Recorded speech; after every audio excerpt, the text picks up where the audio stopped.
Okay, welcome to NOAA Live. My name is Lisa Hiruki Raring, and I'm going to be facilitating today's webinar. This series is sponsored by NOAA's Regional Collaboration Network, which is spread across the country and helps connect people to all that NOAA does. It's also sponsored by NOAA Science Camp and Washington Sea Grant, located here in Seattle, Washington. NOAA Science Camp is a hands-on summer science program that in other years is held in person at our NOAA Western Regional Center in Seattle. And it's aimed at, we have a program for middle school students, that's students going into 6th, 7th, and 8th grades. And we also have a high school junior leadership program. And the camp is designed to show you how NOAA science touches your everyday life and how NOAA offices work together to address environmental issues. Since this summer we're going online, we wanted to put together a series of webinars to give you a look at the kinds of science and opportunities that NOAA has to offer here in the Pacific Northwest and Alaska. This is the third webinar in a series of 4 that we designed to help you get to know NOAA. All of our speakers work for some part of NOAA, the National Oceanic and Atmospheric Administration. Today we're introducing you to Colleen Harpold and Deary from NOAA Fisheries Alaska Fisheries Science Center here in Seattle, Washington. While we'll be talking about NOAA's role in research and stewardship, we want to recognize that we're all coming to you from the traditional lands of Native communities who have substantial traditional and local knowledge and much to share with us. We acknowledge that Colleen and Allie's work is done in Alaska waters, which are the traditional territories of the regional Native Alaskan groups who have been stewards of their lands and waters for thousands of years. These groups are the Inupiat, Yupiaq, Ununguq, Alutid, Iyak, Tlingit, Haida, and Tsimshian. We'd like to also acknowledge that we are hosting this webinar from the traditional lands of the first people of Seattle, the Duwamish people, past and present. So a few guidelines before I hand you over to our speakers. You're all muted because we have a lot of people on the line and we want to make sure that everyone can hear our speakers. However, there's a box where you can write questions, and we encourage you to ask them as we go, and I'll be keeping track for Colleen and Allie. They'll stop every now and again and answer a few questions. And we may not get to all of your questions, but we'll try to answer as many as we can. Okay, so enough talking. I'll hand it over to Colleen and Allie to introduce themselves.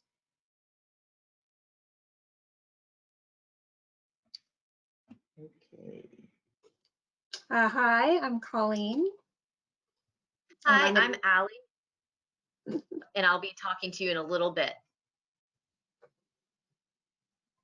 So Lisa, would you like me to start? Yes, go ahead, please. Okay. Hello, thank you for that great introduction, Lisa. So my name is Colleen Harpold, and I'm going to be talking to you about zooplankton today, along with Allie. So my specialty is zooplankton, which are small animals that drift in the ocean, and then Allie's specialty is ichthyoplankton, which is just a big word that means baby fish. So that's what we're going to be talking to you about today. And as you can see from all these great photos, we're going to be introducing you to some really cool animals and talking to you about how we collect them in the waters of Alaska. So before we get talking about zooplankton, I wanted to tell you a little bit about myself. So my name is Colleen Harpold. I'm an oceanographer, and I've worked for NOAA for 18 years. My specialty is zooplankton, so all the little critters that float in the ocean. And I was just one of those kids that just loved biology from a really young age. I just always kind of wanted to be a scientist, and especially marine science. And I'm just feel super grateful and lucky to have grown up to work in that career. So as a probably high schooler, I volunteered for the Pacific Science Center, and they had like a little touch tank where I could show the customers like hermit crabs and stuff like that. And that was one of the first times where I was really inspired to want to do marine science as a job. And then later on, I went to the University of Washington for college. During that time, I got a lab job in a plankton lab. And that's when I learned about plankton and how cool they were. And then from there, I actually got to go on my first research survey in the Bering Sea for a month, which was really my first time on a large ship And that's when I really realized, like, this is the career for me. It was so much fun. So I was lucky enough to get hired by NOAA, basically right out of college from the University of Washington. And I've been there ever since. And I happened to get hired by one of the people I met on that first research survey. So that's kind of my career path. I do lots of things for NOAA, but one of my favorite things is the field work in Alaska, and that's what we're going to be talking about today. And I also do quite a bit of lab work, quite a bit of data management and data analysis, which is something that is not really something I thought I would do, but it's really important to my work. And I also do quite some of my own research and writing research papers. So NOAA stands for National Oceanic Atmospheric Administration. And what that means is we're a federal agency that studies the ocean and the atmosphere. And so as part of NOAA, we're in a group called the Alaska Fisheries Science Center. So that means we study the animals and the plants in the waters of Alaska, and specifically how those are related to the health of the fishery and how they impact the health of the fisheries in Alaska. So as part of our work, we go and do field work, as I said, in Alaska. So I'm based here in Seattle, Washington. And then all these little stars are places that I have been to meet the ship and do research in Alaska. So usually we take a plane and the ship is already up in Alaska and we meet them in one of these ports.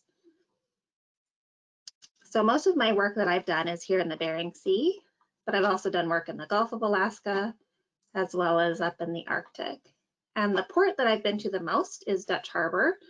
And it's just a really cool part of my job to get to go to these really beautiful places that not very many people who don't live in Alaska get to see. So as part of our work, like I said, we go on these research surveys, and they're usually about 2 weeks to the longest I think I've been out to sea is about a month at a time. And I go a couple times a year, and so do most of the people in our group. And during this time, you know, we need everything to do our research, but we also need everything we need to live. During that time, we're on the ship the whole time. It doesn't come to port until the survey is over. So, so the ship is really our home during that time. So the ship I go on the most is this one, the Oscar Dyson. It's a NOAA vessel, but we also use commercial fishing vessels as charters, as well as university vessels. And we used to use do some work on this Japanese vessel as well. So when we're out on the ship, like I said, you need everything you need at home. So you have a bedroom, which on a ship is called a stateroom, and usually it has bunk beds, and that you should usually share your room with at least one other person, sometimes more. And then there's also a cafeteria, which on a ship is called the mess deck, where you eat all your meals. There's a place called the galley, which is like the kitchen where they cook your meals for you. We're lucky enough not to really have to cook for ourselves during this time, so we can focus on our work, which is really nice. And then if it's a large enough ship, there might be an entertainment room, like a movie room or a library, where you can kind of hang out during your non-work hours. And then this slide, I just wanted to show, you know, not only are we out there doing work, but we're also just out there having some really cool experiences. And so this photo right here is a picture of a halibut that we were doing some sport fishing, and I reeled this halibut in for one of the folks that was fishing. And this picture here is one of my favorite surveys I've ever been on.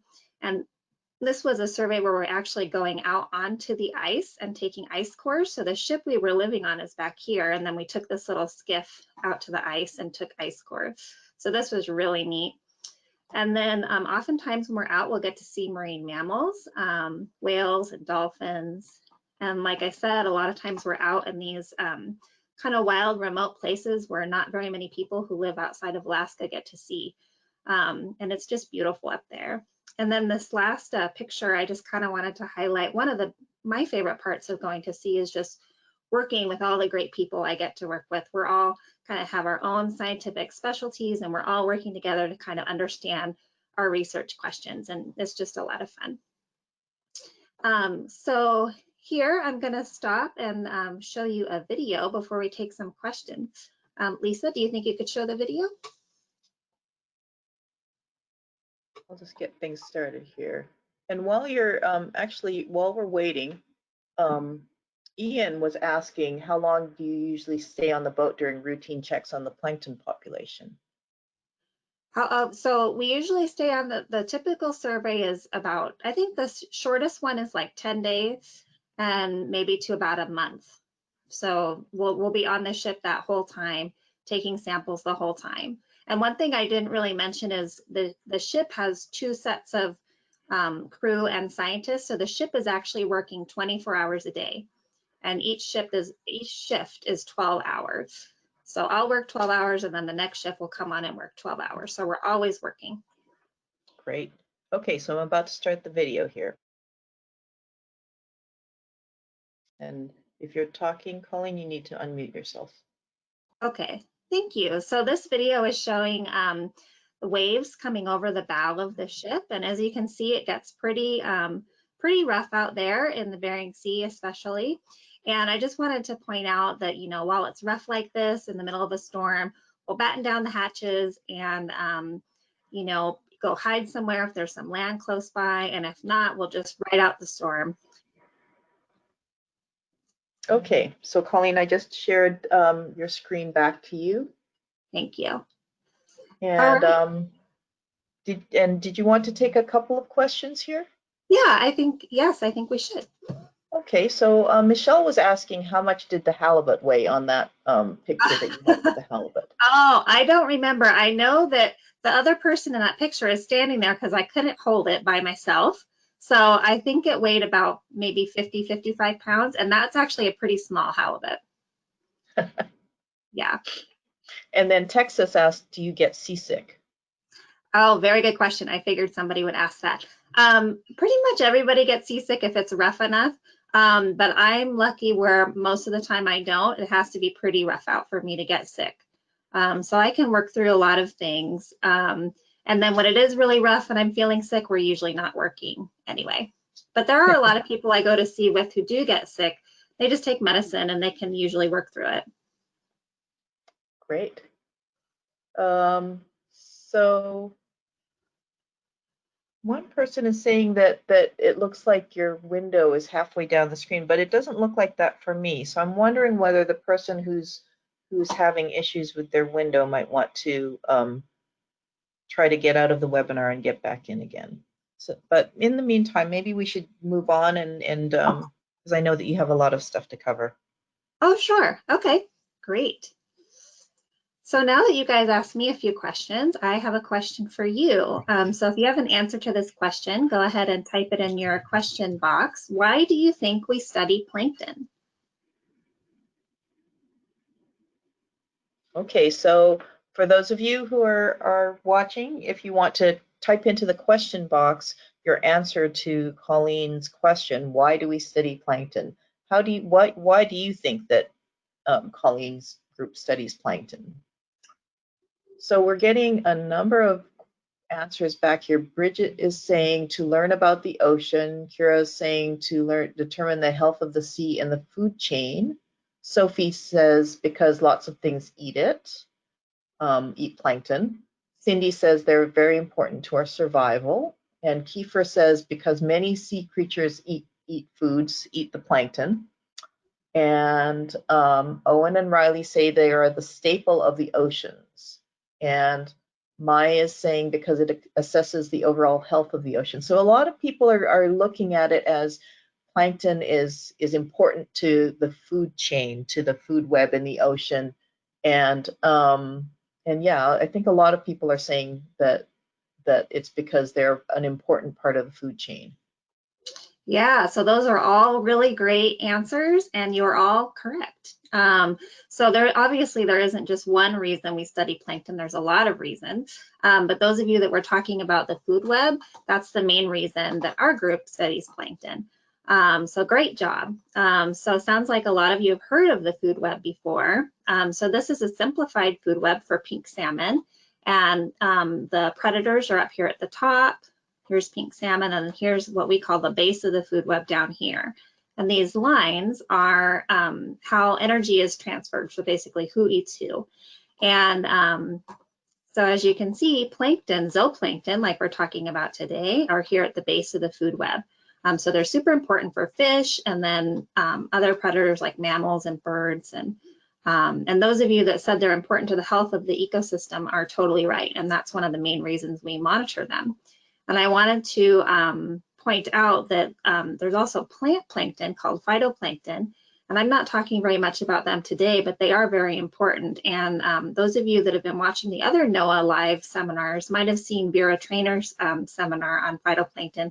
And if you haven't, I would definitely look it up because she did a really great job talking about phytoplankton.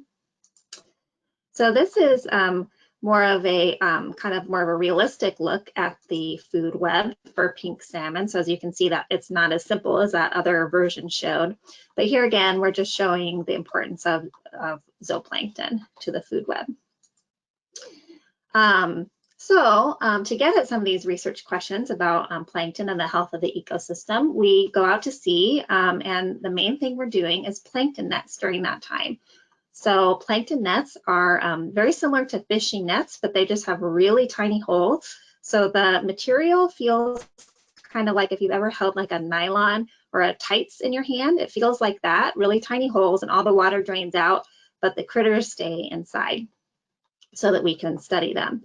So the first one is called a bongo, and this top part looks kind of like a bongo drum, and that's why it's named a bongo. And then this one is called a multi-net because it's got 5 nets that you can sample at different parts of the water column. So if you wanted to study just the top of the water column or just the bottom, you could do that. So these are 2 of the big pieces of gear that we use when we're out at sea. And when we're on a typical survey, we might do like 100 to 200 bongos during that time. So we do a lot of sampling. And I'm going to run through kind of what we do with these samples. So we'll tow the net behind the ship. And then once the net's back on board, we'll spray it down with some seawater. And that will concentrate all the animals into the bucket part, which is called the cod end. And then we will concentrate those in a sieve and get all the water out. And then put them into a jar, into a plankton jar. And then we'll add some chemicals in here to preserve those for us to look at later. And then here's just a kind of a close-up view of the plankton. So each little dot here is a type of plankton, and then these larger ones here are also a different type of plankton. And we're going to be talking about the different types of plankton here in a minute. So here, I just wanted to show you, I've got actually a plankton sample with me. Oops, sorry about that. So here I wanted to show you my plankton sample. So there, can you guys see that? So Colleen, if you unshare your screen, we can see you in a bigger. Better? Okay. So let me see. Stop sharing. There, that's better. Is that better? We see that more? Yeah. Okay. So this is an example of one of our plankton jars. So like I said, we take several hundreds of these at sea. We bring these back, and then someone or many people will go through and look at the sample and identify the critters that are inside. And just to show you kind of the relative size, an average an average piece of plankton is about the size of a grain of rice. So there's, you can see my camera. So there really are small. Really small, and there are thousands of plankton in every jar. So Colleen, we are getting some questions about whether you let the plankton go after you study them and whether they die after you put them in the jar. Yes, so kind of both. So that the bongo that we use the most, that has 2 sets of nets or 2 sides to it. The first net we will put in a jar like this to preserve and look at later. And we do have to put chemicals in that so that the sample will preserve and the animals don't rot, so we can look at them later. So those are killed during that process. And then the other side of the net, we actually look at live on the ship to get like a quick estimate of what's there. And then when we're done looking at those, we toss those back overboard. We also got a question of whether you studied two more questions. One is, have you ever studied bioluminescent plankton? Because Ellie says that she has some at home and is interested in their biology. And then the last question that I have after that is, what if you catch something big in the net? Oh, okay. The first one, the bioluminescent, I haven't done really any research on bioluminescent plankton. There are some species of plankton that we see that do bioluminesce, and they're really cool when we get them, especially at night. You can see them kind of blue in the water and blue in your sample. There's a certain type of plankton that does that, but I don't really know much about their biology, but they are really cool, and I agree they're fascinating, so it'd be fun to learn more about that. And then the second question was, what if we got something big in the net? Is that right? Yes. Yep. So most of the time we just catch plankton, but every now and again we will get something big. I think the biggest thing that I've gotten in the net is like a larger, I'm going to say larger, like a fish, like maybe about like that, that's like sitting in the cotton, and then it always kind of surprises you when you open the cotton, and then there's this kind of floppy fish in there. So that's happened a few times. We've also done things like, accidentally hit the bottom, it got gravel and stuff like that. Things happen sometimes, but for the most part, it's plankton. We also got a question of what kind of plankton was it in the jar that you just showed? Oh, so there's tons of different kinds, and they all kind of look the same because they all kind of preserve the same color. And you have to look at them under a microscope to really tell what type they are, but there's many different kinds of plankton in that jar. And in the next part, I'm going to show you some of the different things that are in the plankton. So we'll get to that. So let's move on and see what we can see then. Okay, so I will share again. Okay, can we see the screen? Yes, we can. Okay. All right. So for the last part of this, we're going to play a game called Guess That Plankton. And during this game, we're going to learn about some of the different types of plankton. So that person who asked that question will be answered here. And this is just an example of 4 different types of plankton. There are hundreds of types of plankton. But these are a couple I thought were cool. So I'm going to show you a picture of a type of plankton. I'm going to want you to see if you can guess what it might be, and type your guess in the question box. So hint, the first 2 are types of plankton that just live part of their lives in the plankton. The other part of their lives, they live somewhere else. And then the second 2 are animals that live in the plankton their whole life. Okay, so all guesses are okay. What does anybody think this might be? And for reference, these are all microscope photos. So this organism is about the size of the half of your pinky nail. It's very small. Okay, so we have a couple of the answers are pouring in here. We've got, let's see, Grace, Donna, Paul all think it's an octopus. Kiefer thinks it's a marrow. I'm not sure what that is. Sophie said that she thought it was a squid. Gavin thought it was a cuttlefish. Victoria thought it was a baby squid. Let's see, Margaret said that it was phytoplankton. Harrison said that it was a squid. Wyatt said squid. Isabella said octopus.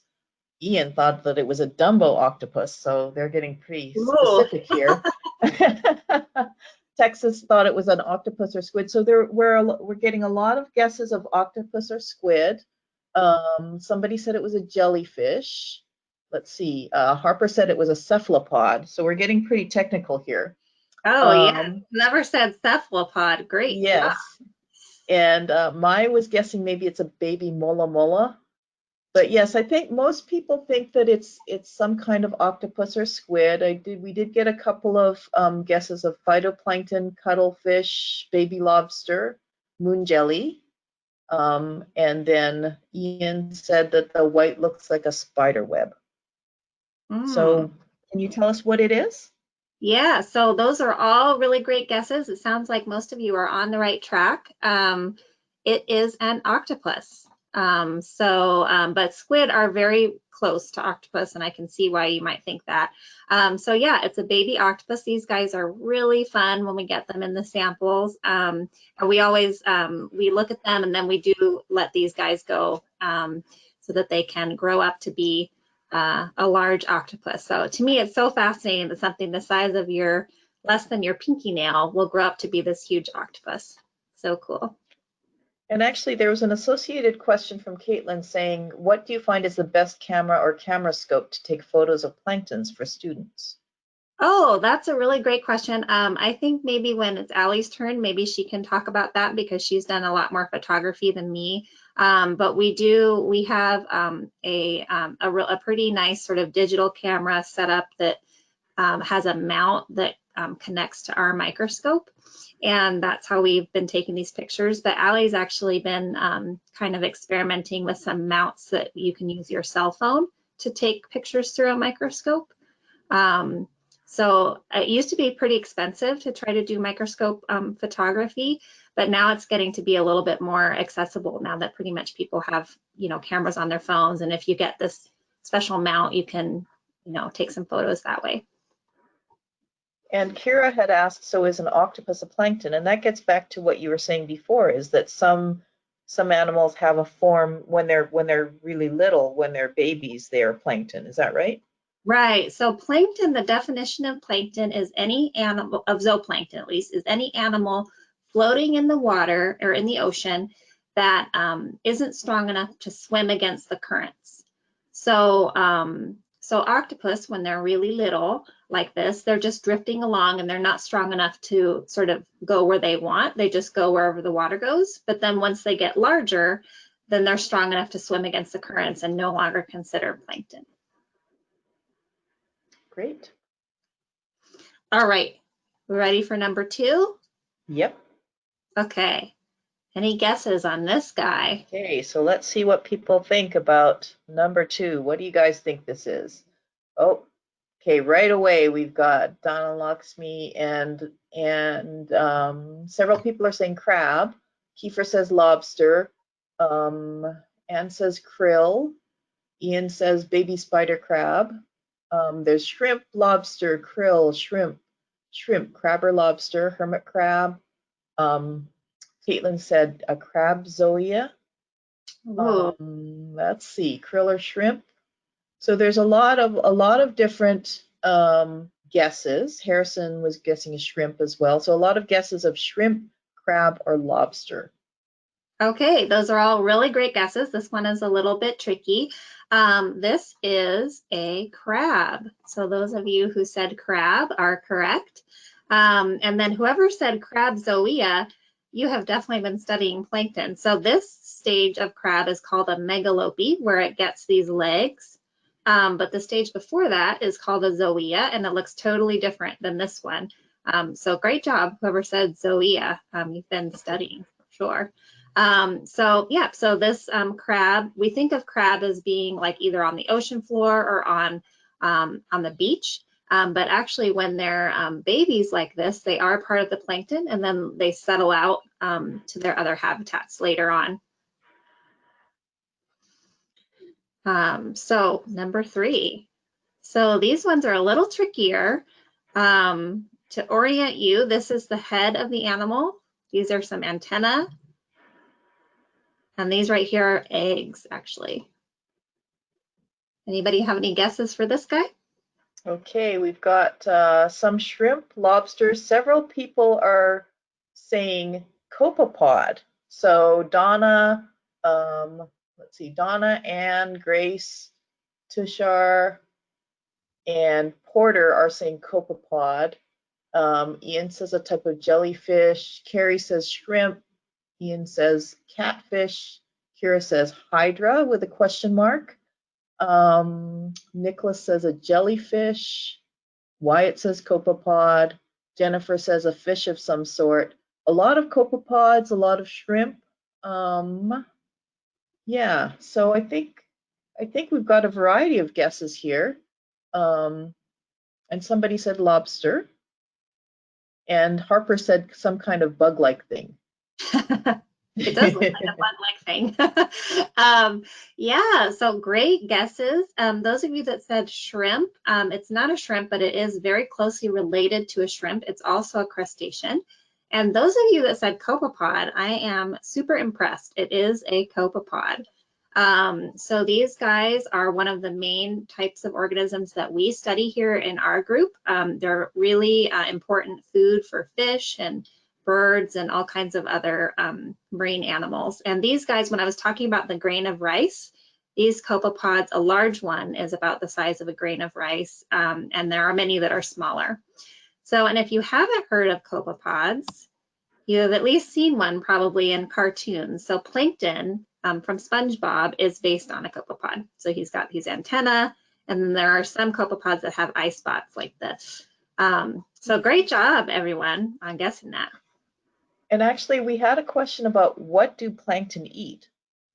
Okay, that's a good question. Plankton eat lots of different things. So many of them eat phytoplankton. We were talking about the small plants of the ocean. Many of them eat phytoplankton. There's also even smaller plankton that I'm showing you here called microzooplankton, which are like, many of them are just single cell. And so many of the zooplankton I'm showing you today eat those microzooplankton. And then depending on how big they are, they might eat each other too. And so you were saying that some like copepods spend their whole lives as plankton, because Sophie had asked, does it has eggs already? So that would mean that it's an adult. Is that right? Correct. Yes. So this is an adult female of this plankton species. Yeah, so these copepods, they are just in the plankton their entire life cycle. Yeah, so there's kind of two types of plankton. Some that have like babies of other things that grow up to be things that are not in the plankton, like the first two I showed you. And then some that are in the plankton their whole lives and just are always part of the plankton. Great. All right, we've got one more. Any guesses on this guy? To give you, this is a photo with a whole bunch of organisms in one picture. So this eye right here, this is one animal right here. Okay, and the guesses are pouring in. Texas thinks it's a krill. Kiefer thinks it's fish. Owen and Riley think it's shrimp. Porter thinks it's shrimp. A lot of shrimps and krill. Jennifer thinks it's fish. Mai says it's zooplankton. Let's see. Harrison thinks it's a fish. Jackie thinks it's a shrimp. So we've got a lot of shrimp and krill guesses. A couple of people are thinking salmon, lobster, frog or shrimp, zebrafish. So can you tell us what it is? Yeah, so great guesses all around. Just for reference, this guy is much bigger than the copepods I was showing. This guy is about maybe half an inch long or so. And those of you that said a krill are correct. So these are krill. Another name for them is euphausids. And these guys are probably one of the more famous plankton because they're famously eaten by the baleen whales. And so we think of these a lot of times as whale food, but they're also really important for fish food and many other animals as well. So that's the end of the game. Great job, everybody. You all had fabulous guesses. A very well-educated group here. Great job. Great. Well, I think that maybe we should move on to Allie's part of the presentation, since we're right about 10:30 here, and then I'll save any of the other questions for a little later on if we have time. Sounds great. I'm gonna make Allie the presenter.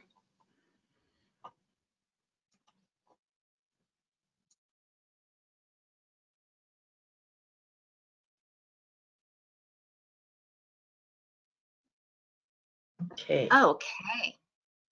Can everyone see that? Yep, looks good. Okay, excellent. Well, thank you, Colleen, for that. And thank you guys for being such a great interactive audience. I thought before I run into my talk, which will be very similar in format to Colleen's, where I'll introduce myself and then talk more about how we use plankton to sustainably manage fisheries in Alaska, I would answer the question about imaging plankton. So Colleen, you gave a great answer. We usually have microscopes that actually have a camera built into them. They're often pretty expensive, but with the increase in great cameras that are in cell phones, I've actually started bringing out what's called a cell phone mount. They're usually made for binoculars, but it basically just goes over the eyepiece, so you can put your phone and align your phone camera with the eyepiece and take pictures. So a lot of the pictures I've been taking recently has been using that. So great question. And yeah, so for me, I'm very similar in background to Colleen in that I had always been really, really passionate about the sciences and studying animals. And for as long as I can remember, the only thing I'd ever want to study were big cats in Africa. They were just amazing. And then when I was in high school, my parents took me to the beach. And my parents took me to the beach in winter, which is when it's really, really stormy out. So we weren't like running along the shoreline or really swimming. But what really inspired me about that trip was just being on the beach and watching these dolphins continue to swim even though it was super stormy out. And at one point I went in and waded into the water and was slapping the surface. And the dolphins stayed offshore, but they started circling and they also started slapping the surface with their flukes. And that was just one of those moments of, from here on out, all I want to do is have a job where I can experience being in the ocean and working on animals that are in the ocean. And so from then on, I tailored all of my education to make sure that I could have a career as much as possible in marine science. So after high school, I went to the College of Charleston where I majored in marine biology. After I graduated from my undergraduate, I then went and pursued a doctoral degree at the Marine Lab that's associated with the College of William and Mary, known as the Virginia Institute of Marine Science. And then once I finished up my degree, I was a researcher at Southern Mississippi's Gulf Coast Research Lab for a year and a half. And there I was working with a group of researchers on oil spill related work and looking at exposure of planktonic animals in the northern Gulf of Mexico following the Deepwater Horizon spill. And I've been with NOAA now for about 3 years. And the thing I want to highlight is that I had a pretty directed education and path to my current position. But that's only one example of how to get a position like what I have, and Colleen gave her backstory as well. There are many other ways to get inspired by marine science, as well as to get a career that involves marine science. So again, this is just one example. The other thing is that often with a PhD or a doctoral degree, you might think a lot of my time is spent behind a desk and that I don't get to do a lot of those fun experiences that Colleen has talked about. But I do want to emphasize that with a career in marine science, you can actually have quite a bit of opportunities to travel all over. And Colleen already highlighted the kind of adventures we get to go on when we're on the boats in Alaska. But all of these red dots are places I've been that are related to my work in marine science. Sometimes it's to present my work at a conference. Sometimes, like this line here, it's to go on a study abroad expedition where I lived on a sailboat for 6 weeks, and we sailed this boat from Hawaii to Tahiti, and the entire way we took plankton samples and water samples to assess how the tropical Pacific Ocean is doing. And I've also had the opportunity to work with international researchers down in South Africa. And that was just one of these amazing experiences because I got to see parts of Africa that are very few people get to see. And we were there collecting samples, and it was just amazing. So for those of you who really like to travel, a career in marine science is definitely a way to kind of quench that thirst for travel. And I am a little bit embarrassed to admit this, especially since I work for NOAA, but I was really not familiar with all of the facets of NOAA until I was awarded this scholarship program as a sophomore. And I was familiar with NOAA in the weather data that they provide, particularly by watching the Weather Channel, but I had no idea how much other stuff that NOAA was involved in. And this NOAA Hauling Scholarship Program, where you apply as a sophomore and then you receive funding your junior and senior years of college, and there's also an internship between your third and fourth year of college that matches you with NOAA scientists, was really eye-opening. And why that was is because it showed me all of these opportunities that are open with NOAA that are related to marine science, but it was also just working alongside the NOAA scientists and how involved they made me in all of the process on the boat. So I actually did my internship out in the Bering Sea of Alaska, and they had me working alongside them from processing the catch to collecting biological samples, even to processing the data. And that was just really inspirational because it just showed how dedicated NOAA scientists really are to the work, and that they actually get to go out and work in the field and collect the data, as well as work behind a desk and publish those results or provide them to management. And so for those of you who are thinking of careers in science and maybe thinking about ways to fund going to college, this is definitely a program that I highly recommend. And they've now started what's called a pre-haulings program that's geared towards college freshmen.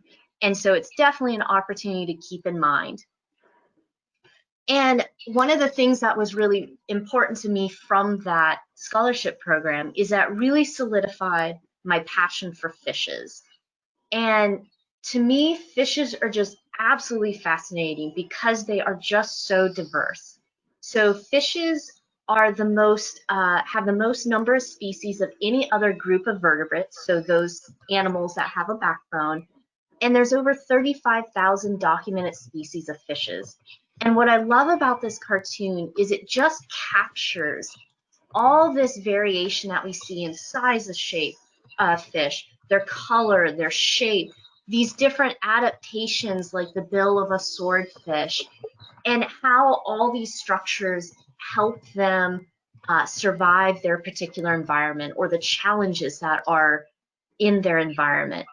And so pictured here are adult fishes. And so we often don't really think about diversity of body shape in the earlier stages. And what's really cool is that fish eggs and larvae are also pretty diverse. And that's because they experience their environment very differently than the adults. And so I have this term ichthyoplankton. So Colleen already introduced to us zooplankton as well as ichthyoplankton. But just to give you a definition, ichthyoplankton is a component of zooplankton. So those animals are drifting in the sea. And ichthyoplankton specifically refers to the fish eggs and their larvae that are present in the water column. And I thought it'd be helpful to maybe talk about the life cycle of fishes with an analogy. And so fishes are very similar in their life cycle to something like insects or butterflies.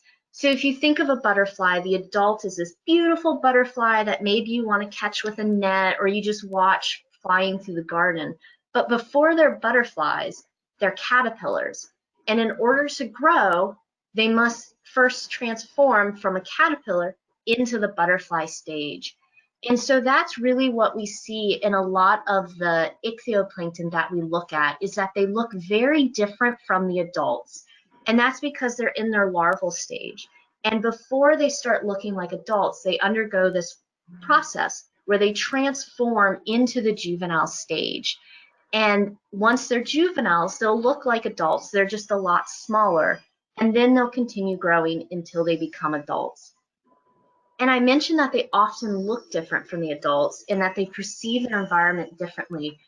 And why they look so different is because they have different obstacles that they have to overcome in order to survive because they are so small. And so you can sort of think of it as similar to if you went swimming, you know, we fill water pretty easily. It's easy to move through. but for something that's the size of a fish, or a larval fish, very small and microscopic, water to them is what we call viscous. It's really sticky. So it's as if they're swimming through water that feels like maple syrup. And so that's why they often look so different. And I just find them super, super fascinating in all of their diversity that they have. And so I wanted to pause for a moment and see if you guys had any questions for me that you can type in the question box. Okay, Allie, I do have a couple of questions that were typed in earlier. One of the questions was whether there are animals that you've seen in the ocean in other countries that you haven't seen in the U.S. Ooh, that's a great question. So I'm trying to think. There are definitely different species all over the world. I'm trying to think of like an example of the coolest one I've seen. Probably it's bigger than a plankton, but we caught a snipe eel once, which is a really, really cool like deep sea fish. My favorite that we catch in Alaska is what we call a black smelt, and in their larval stage they actually have stalked eyes, and so that's one of my favorite that we catch. So that answers actually one of the other questions that came up, which is what is your favorite type of plankton? Is your favorite kind of plankton an ichthyoplankton, or do you have other favorites within other categories of plankton? So for ichthyoplankton, that's definitely my favorite. For zooplankton generally, I would have to say it's an octopus. They are just so cute. And then they also have these cells that they use to change color. So we know like octopods are really great at camouflage, and they have some of that ability even when they're little in the plankton. And so you can see those cells that they use to change their color contracting underneath the microscope. So they're definitely very cool. And then Jennifer was asking, is that a pufferfish on the middle left of the screen? This one?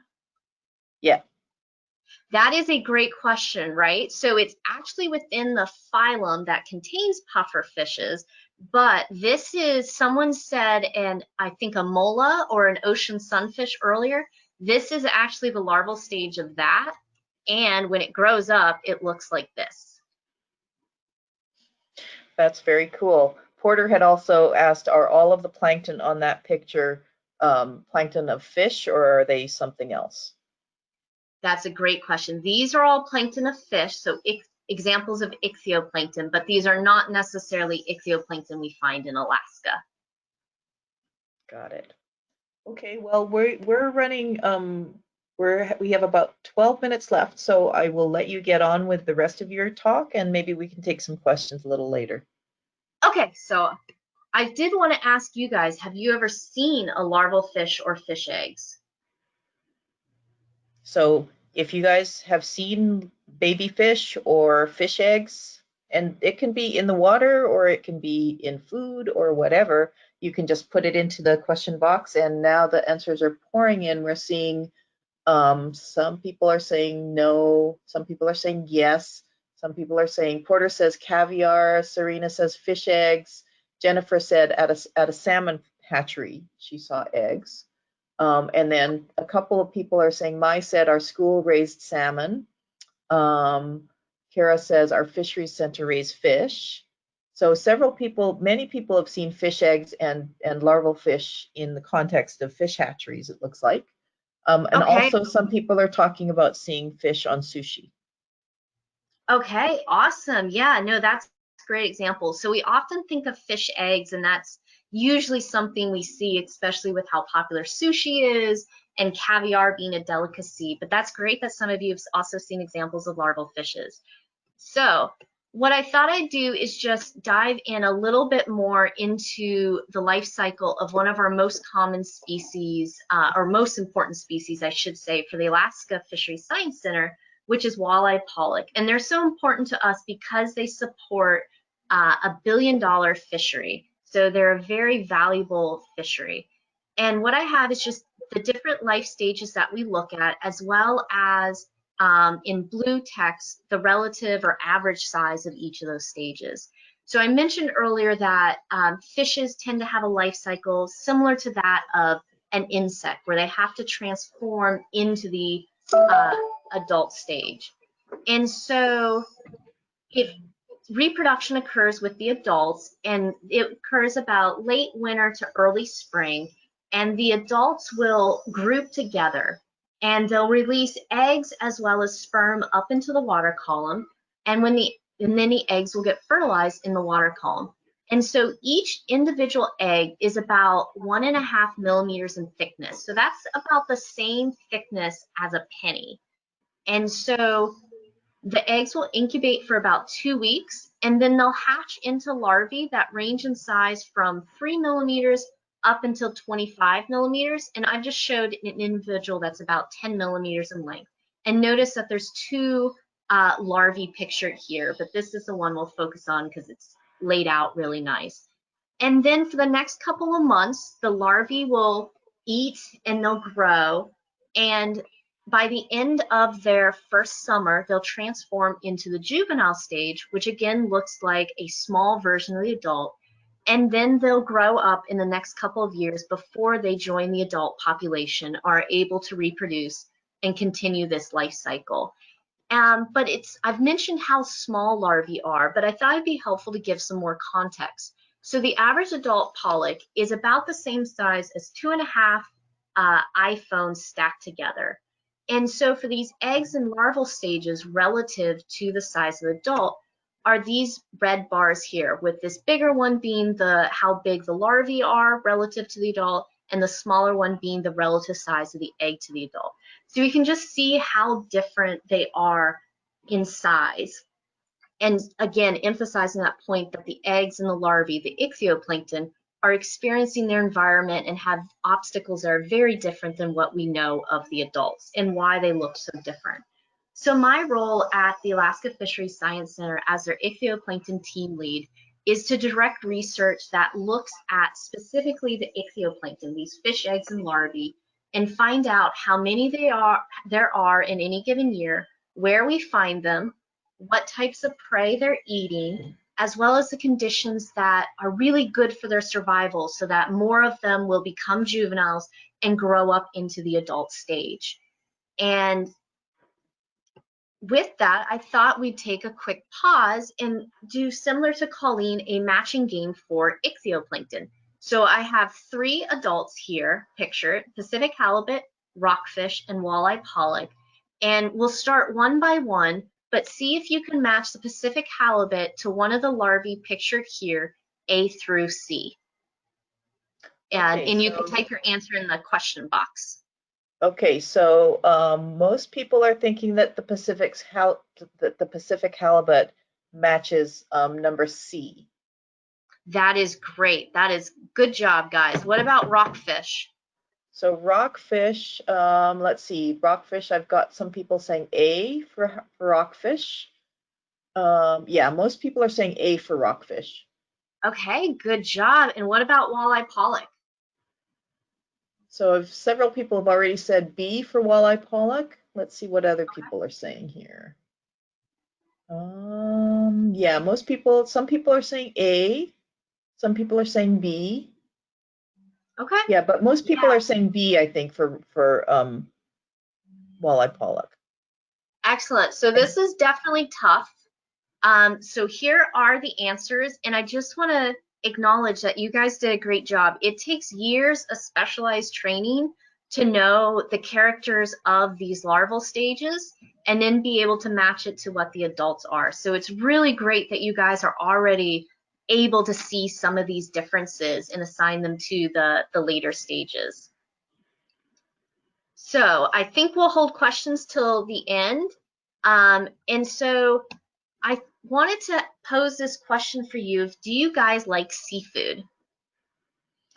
So we are getting a lot of yes answers on the seafood. Oh, Victoria said no, but most other, oh, Serena is saying no too, but most people are saying yes, and a lot of people are saying sushi with lots of exclamation marks. Okay. Some people are saying kinda.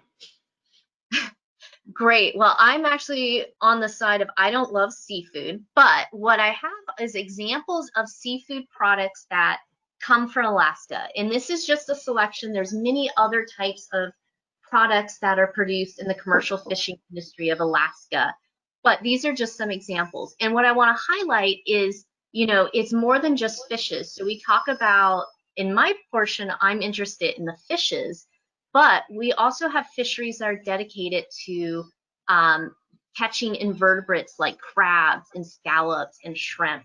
So just keep that in mind as well. And so one of the things is we often, if we're not from Alaska, we don't often have a concept for how Alaska plays a part in the fishery of the United States, or how big Alaska actually is. And I was definitely surprised by this. So if we overlay Alaska, it is quite large compared to the rest of the United States. And it expands or extends from Florida almost up to the Canadian border in the north-south direction, and then from Michigan to the west coast of the United States in the east-west direction. And what's important to remember is that even though this is a really big state, as one state out of 50, Alaska constitutes over 50% of the US commercial fisheries catch. And this is valued at about a $4.5 billion industry. And what's really part of the acclaim for Alaska, though, is that it's among one of the best managed and most sustainable fisheries, not just in the United States, but in the world. And this is because when we think about managing fisheries in Alaska, we think about it in a holistic approach. And this, with that, not only do we look and we count the adult fishes of each species that we want to catch, we also look at the environment and the ecosystem to see what are the conditions that can continue to support the early stages growing up in joining into these adult populations so we can catch them later. And remember that the plankton is under this umbrella of the ecosystem. And so by studying plankton, we have an idea of both the invertebrates like crabs as well as all the fishes, what they need at each of their life stages. And because of that, we can have more refined forecasts. And also with Alaska, there's a lot of dedication with the commercial fishers as well as those that use the resources subsistently to make sure there are resources for the future. And the last thing I just wanted to end with is that Colleen and I have talked about careers in marine science, but there's also a lot of other career options out there for those of you that love the ocean, but you might not be as passionate about math and science. And so this is just a quick selection of some of those other careers that are out there. And there's many, many more. This is just an example.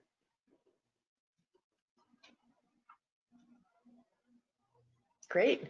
Well, thanks, Allie. And we have about 2 more minutes left. And so one of the questions that I had wanted to ask you was, let's see.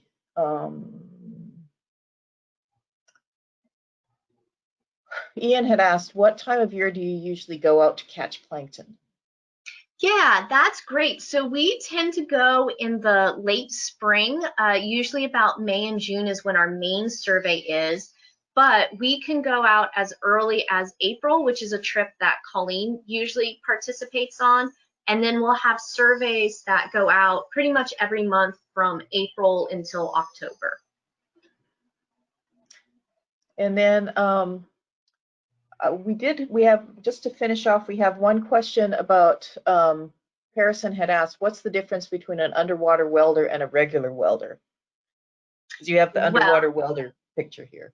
Yeah, so an underwater welder, they pretty much have to be in specialized scuba gear, and they have to be good swimmers and things like that, but they work on structures that are metal underneath the water surface. So that might be fixing the hull of a ship, that might be working on an oil rig support.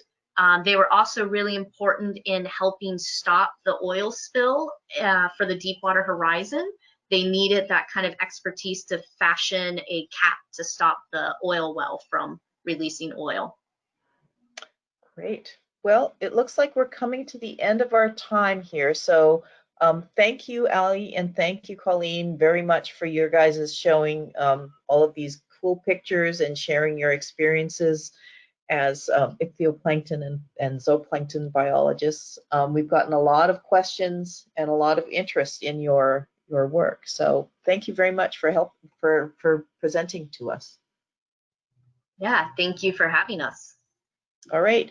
And for those of you online, we have one more webinar in our series coming up on Wednesday. We have Paul Hillman, who's going to be talking to us about using communicating science through video. And I'm sure that that will be a really interesting webinar. So I encourage you guys all to come back on Wednesday. But thank you, Colleen, and thank you, Ali. And we will say bye and see you back on Wednesday.